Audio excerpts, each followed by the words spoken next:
Ashis Bengali math টিউটারে তোমাদের স্বাগত জানাই। আশা করি তোমরা সবাই ভালোই আছো।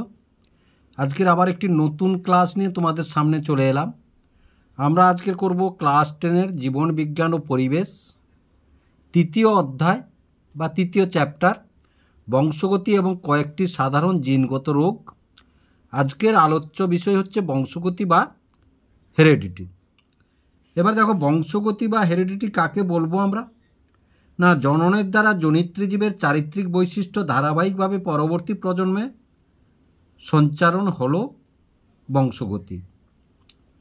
কিভাবে তা ঘটে থাকে এই অংশে আমরা সেই সম্বন্ধেই জানব।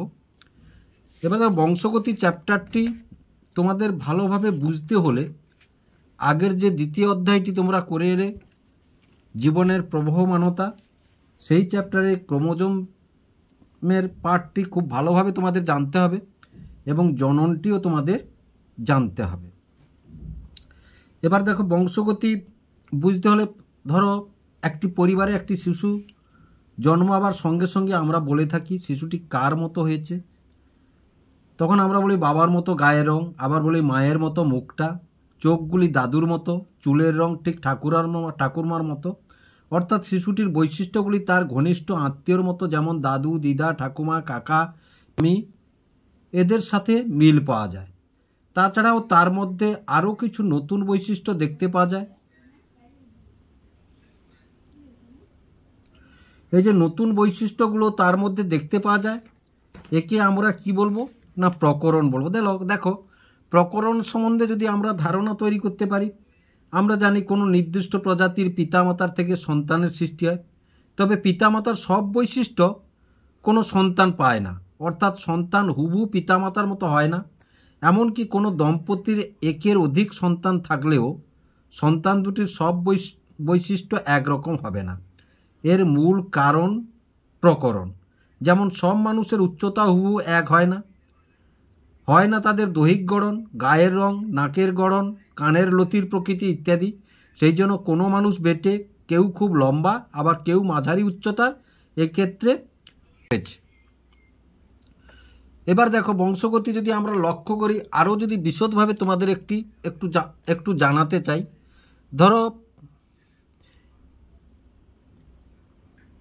ধরো এই যে পিতামাতা থেকে কোনো একটি সন্তান হলো, পিতার ক্ষেত্রে এই যে ক্রোমোজোম চ্যাপ্টার বলেছি, ক্রোমোজোম কত? না, পিতার ক্ষেত্রে এটা, আর মাতার ক্ষেত্রে কত? মাতার ক্ষেত্রে হচ্ছে এটা। সন্তান যখন হচ্ছে কত?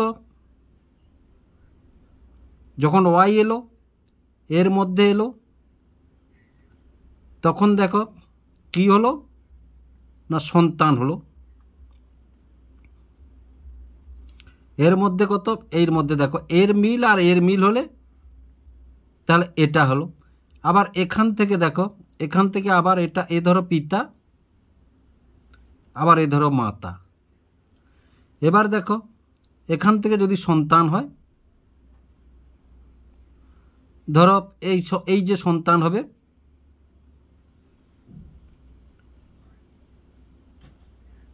এভাবে হলো। তাহলে দেখো, এই পিতামাতার কিছু বৈশিষ্ট্য এর মধ্যে এলো, আবার এই পিতামাতার মধ্যে এমন কিছু বৈশিষ্ট্য আছে যেটা এর মধ্যেও নেই, আবার নতুন কিছু বৈশিষ্ট্য এর মধ্যে আছে। আবার দেখো, এই পিতা এবং এই মাতা থেকে এই সন্তান যখন এলো, এই পিতামাতার কিছু বৈশিষ্ট্য এর মধ্যে এলো, তাছাড়াও কিছু নতুন বৈশিষ্ট্য এর মধ্যে এলো। আবার দেখো, এখান থেকে একটি সন্তান হলো, ধরো সেই সন্তান এভাবে হলো। এবার দেখো, এই সন্তানের এই পিতার টাগ আছে, এই পিতার টাগ নেই, কিন্তু আবার এই পিতা এই সন্তানের টাগ হলো, এই সন্তানের টাগ হলো।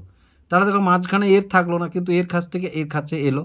তাহলে এর মধ্যে এই বৈশিষ্ট্যটা প্রকাশ পেল না, কিন্তু এর মধ্যে এই বৈশিষ্ট্যটি প্রকাশ পেল। তাহলে বুঝতে পারছো যে এটাই হচ্ছে বংশগতি।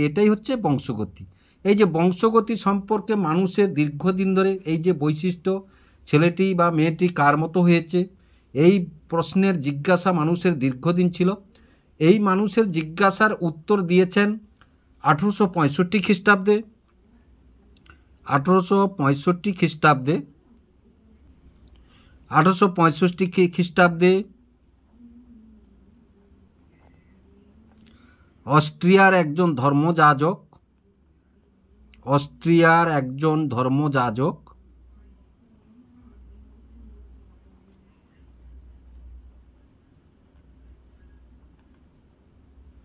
গ্রেগর জোহান মেন্ডেল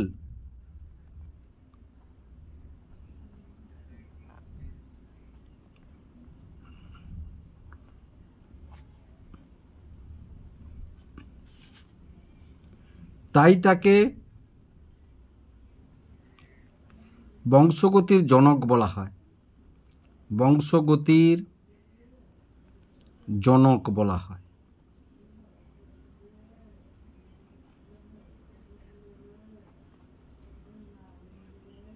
তাহলে দেখো প্রথমে পেলাম আমরা প্রকরণ বা ভ্যারিয়েশন পেলাম বংশগতিতে। প্রকরণ বা ভ্যারিয়েশন কোন কোন বিষয়ের উপরে নির্ভর করে? না দেখো, প্রথম হচ্ছে পরিব্যক্তি বা মিউটেশন। পরিব্যক্তি বা মিউটেশন।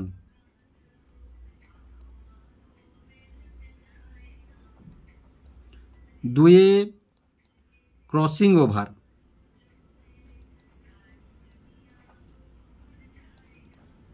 Crossing over.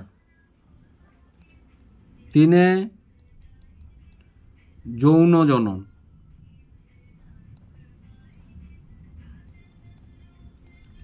চারে পরিবেশের আন্তঃক্রিয়া। পরিবেশের আন্তঃক্রিয়া।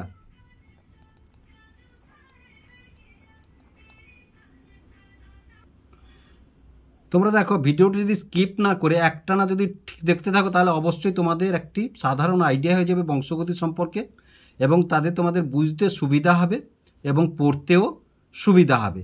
তাহলে প্রথমে কি পেলাম আমরা? পরিব্যক্তি বা মিউটেশন। তাহলে দেখো, আমরা যদি ক্রোমোজোমের গঠনগুলি লক্ষ্য করি, নাইট্রোজেন বেসগুলি কিভাবে থাকে দেখো। ধরো অ্যাডিনিন সঙ্গে থাইমিন থাকে, এবার গুয়ানিনের সঙ্গে সাইটোসিন থাকে, থাইমিনের সঙ্গে অ্যাডেনিন থাকে, সাইটোসিনের সঙ্গে গুয়ানিন থাকে, এভাবে থাকে। ধরো এই যে নাইট্রোজেন বেসগুলির বিন্যাস, এই বিন্যাসটা যদি কোনো কারণে দেখো এইভাবে যদি হয়ে যায়, তাহলে এই যে এইভাবে যদি হয়, ধরো আবার ধরো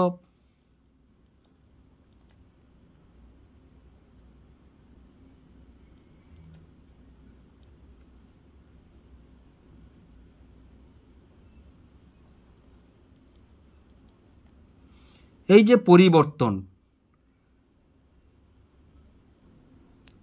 এই যে গঠন পরিবর্তন হয়, এই গঠন পরিবর্তনের ফলে বা স্থায়ীভাবে যে পরিবর্তন যখন হয়ে যায় তখন সেটাকে বলবো আমরা পরিব্যক্তি বা মিউটেশন। পরিব্যক্তি বা মিউটেশন।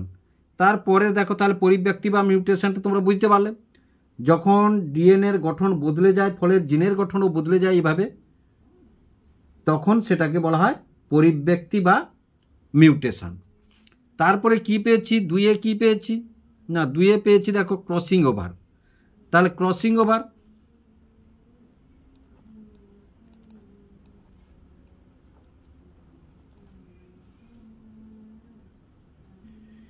তাহলে দেখো ক্রসিং ওভারের ক্ষেত্রে এরা পরস্পর, এই যে দুটো পরস্পর, এরা সিস্টার ক্রোমাটিড। কি ক্রোমাটিড? না সিস্টার ক্রোমাটিড। Sister chromatid. এরাও পরস্পর সিস্টার ক্রোমাটিড, কিন্তু দেখো এর দুজন পরস্পর নন সিস্টার ক্রোমাটিড। নন সিস্টার ক্রোমাটিড।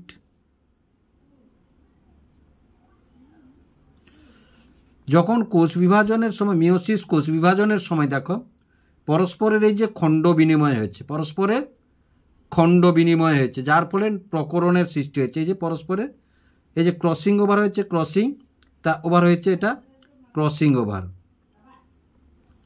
ক্রসিং ওভার, পরস্পরের মধ্যে খণ্ড বিনিময় হয়েছে, যার ফলে দেখ খণ্ড বিনিময় যখন পরস্পরের মধ্যে হয়েছে তখনই কিন্তু নতুন ক্রোমোজোমের দেখো বৈশিষ্ট্য ক্রোমোজোমের মধ্যে খণ্ড বিনিময় হয়ে গেছে, মানে জিনের বিন্যাস সম্পূর্ণরূপে এদেরকে পাল্টে গেছে।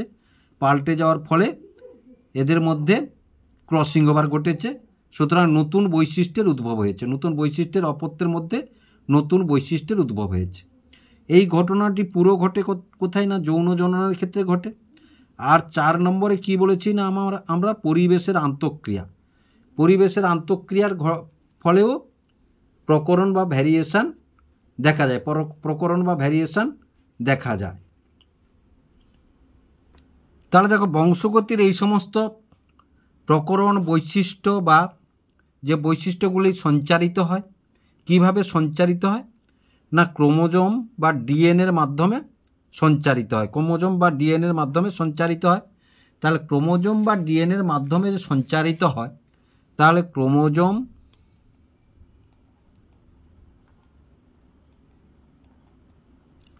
বা ডিএনএর মাধ্যমে সঞ্চারিত হয়, সঞ্চারিত হয়। এবার দেখো তাহলে আমাদের ক্রোমোজোম বা ডিএনএ আমরা পড়ে এসেছি কোষের নিউক্লিয়াসের মধ্যে থাকে ডিএনএ বা ক্রোমোজোম। যেমন ধরো ক্রোমোজোম বা ডিএনএর মধ্যে থাকে আমাদের, যেমন ধরো প্রত্যেকের একটি নাম আছে, তাই না? রাম, শ্যাম, রহিম, এ বিভিন্ন নাম আছে। তেমন ক্রোমোজোমেরও নাম আছে। 1 নম্বর ক্রোমোজোম, 2 নম্বর ক্রোমোজোম, 3 নম্বর chromosome, XX chromosome, XY chromosome, এভাবে নাম আছে। ধরো এই যে 1 নম্বর ক্রোমোজোম, ধরো এটা 1 নম্বর ক্রোমোজোম, এটা 1 নম্বর। তারপরে ধরো এটা হচ্ছে 2 নম্বর ক্রোমোজোম, এটা 2 নম্বর ক্রোমোজোম। তারপরে ধরো এটা 3 নম্বর ক্রোমোজোম। তারপরে ধরো এটা 4 নম্বর ক্রোমোজোম। এইবারে একটা জোড় কেন না পিতার একটা মাতার একটা, তাই না? পিতার একটা এবং মাতার একটা, এই জন্য এক জোড়া করে। তাহলে 1 নম্বর, 2 নম্বর, 3 নম্বর, 4 নম্বর, এরকম করে আমাদের 22 নম্বর পর্যন্ত জোড় আছে। তাছাড়া তারপরে কি আছে না তারপরে আছে এক্স এবং ওয়াই। এইভাবে মানুষের ক্রোমোজোম আছে, আমাদের মানুষের মধ্যে এইভাবে ক্রোমোজোম বিন্যাস আছে। এবার দেখো প্রথমেই আছে, তাহলে আমাদের আরেকটি বিষয় জেনে নিতে হবে, বৈশিষ্ট্য বা প্রলক্ষণ। বৈশিষ্ট্য বা প্রলক্ষণ। বৈশিষ্ট্য বা প্রলক্ষণ আমরা কাকে বলবো না কোনো জীবের, দেখো কোনো জীবের চরিত্রের মধ্যে দুটি পৃথক গুণকে আমরা বলবো বৈশিষ্ট্য বা প্রলক্ষণ। যেমন ধরো ফর্সা কালো, লম্বা বেটে, এইরকম দুটি গুণকে আমরা বলবো বৈশিষ্ট্য বা প্রলক্ষণ। এবার দেখো এই বৈশিষ্ট্য বা প্রলক্ষণ কার উপরে নির্ভর করে বা নিয়ন্ত্রণ করে একে না নিয়ন্ত্রণ করে হচ্ছে অ্যালিল হচ্ছে এদেরকে নিয়ন্ত্রণ করে, অ্যালিল। এবার দেখো অ্যালিল কাকে বলবো আমরা, ধরো ক্রোমোজোমের মধ্যে এই একটি ক্রোমোজোম আর এই একটি ক্রোমোজোম, এই ক্রোমোজোমের এটা বৈশিষ্ট্যটা যে প্রকাশ পাচ্ছে এটা হচ্ছে বিগ টি, আর এই বৈশিষ্ট্যটা যে প্রকাশ পাচ্ছে এটা ধরো বিগ টি। তাহলে এখানে যে জিন, এই জিন আর এই জিন এরা বৈশিষ্ট্য প্রকাশ করছে। এটা হচ্ছে এই যে জিনের এই যে অবস্থান, এটা হচ্ছে অ্যালিন। তখন এই যে এক একটি জিনকে এটাকে এই এক একটি জিনকে বলা হয় অবস্থান। এটা আরও এরকমও হতে পারে, এটা ধরো টি বিগ টি, এটা ধরো স্মল টি, আবার দেখো এরকমও হতে পারে। এবার এটা দেখো এটা হচ্ছে স্মল টি, এটা হচ্ছে স্মল টি, এরকম হতে পারে। এই যে বৈশিষ্ট্য জিনের বৈশিষ্ট্য, তাহলে তাহলে একই জিনের বিভিন্ন রূপগুলি হলো অ্যালিল। একে কি বলবো না, একই জিনের বিভিন্ন রূপগুলি হলো অ্যালিল, এবং বিজ্ঞানী ব্যাটসন অ্যালিলের নামকরণ করেন, তাই তার নাম অনুসারে একে অ্যালিল বলা হয়। তাহলে ক্রোমোজোমের এই যে নির্দিষ্ট স্থানে, এই যে নির্দিষ্ট স্থানে ক্রোমোজোমের নির্দিষ্ট স্থানের জিনের যে বৈশিষ্ট্যগুলির জন্য, ধরো এটা লম্বার বৈশিষ্ট্যের জন্য দায়ী, আবার কোনো ধরো এখানে আবার ধরো বলছি আমরা জিনের, ধরো এখানটা এটা হচ্ছে বিতে ব্ল্যাক, সিতে সাদা, তাহলে ফর্সা, এরকম জিনের জন্য এর জন্য দায়ী। তাহলে এই যে বৈশিষ্ট্য এটা হচ্ছে অ্যালিল। তাহলে এই একটি জিনকে অ্যালিল বলে, একটি জিনকে বলে অ্যালিল। তাহলে অ্যালিল বা জিন এক কথা, অ্যালিল বা জিন হচ্ছে এক কথা। এখান থেকে আরও দুটো জিনিস আমরা পাই, দেখো,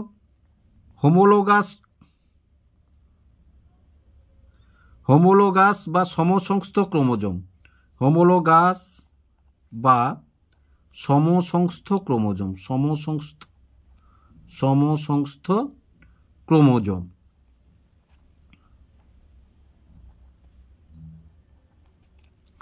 তাহলে হোমোলোগাস বা সমসংস্থ ক্রোমোজোম আমরা কাকে বলবো না, দেখো হোমোলোগাস যখন ধরো এই ক্রোমোজোমের এই লোকাসে এই বিগটি, ধরো এটা বিগটি, আর এই ক্রোমোজোমের এই লোকাসে এটাও বিগটি, আবার ধরো এই ক্রোমোজোমের এইটাই হচ্ছে স্মল টি আর এটাই হচ্ছে স্মল টি, এটা হচ্ছে হোমোলোগাস, এটা হচ্ছে হোমোলোগাস।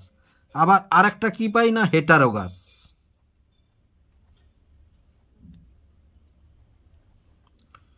হেটারোগাস, এবার হেটারোগাসটা কি বুঝে নাও তোমরা, ধরো এই ক্রোমোজোমের এই লোকাসে এটা হচ্ছে বিগ টি, আর এই ক্রোমোজোমের এই লোকাসে এটা হচ্ছে স্মল টি, এটা হচ্ছে হেটারোগাস। তাহলে আশা করি হোমোলোগাস এবং হেটারোগাসটা তোমরা বুঝতে পারলে। একই রকম অ্যালিল থাকলে তাকে হোমোলোগাস, বিপরীতধর্মী অ্যালিল থাকলে সেটাকে বলবো আমরা হেটারোগাস। দেখো আরও একটি জিনিস এখানে আমরা পেয়েছি, লোকাস। আমি বললাম এই যে বোঝাতে বোঝাতে তোমরা লোকাস বললাম। তাহলে লোকাস কি না, ক্রোমোজোমের যে নির্দিষ্ট স্থানে জিন বা তার অ্যালিলগুলি অবস্থান করে তাকে লোকাস বলা হয়, তাকে লোকাস বলা হয়। যেমন ধরো এইটা একটি হচ্ছে ক্রোমোজোম, এইটা হচ্ছে একটি ক্রোমোজোম, এধারে একটি ক্রোমাটিড আছে আর এধারে একটি ক্রোমাটিড আছে, এধারে একটি ক্রোমাটিড আছে, এইখানে ধরো এখানে একটি জিন আছে, এইটা হচ্ছে ধরো লম্বা,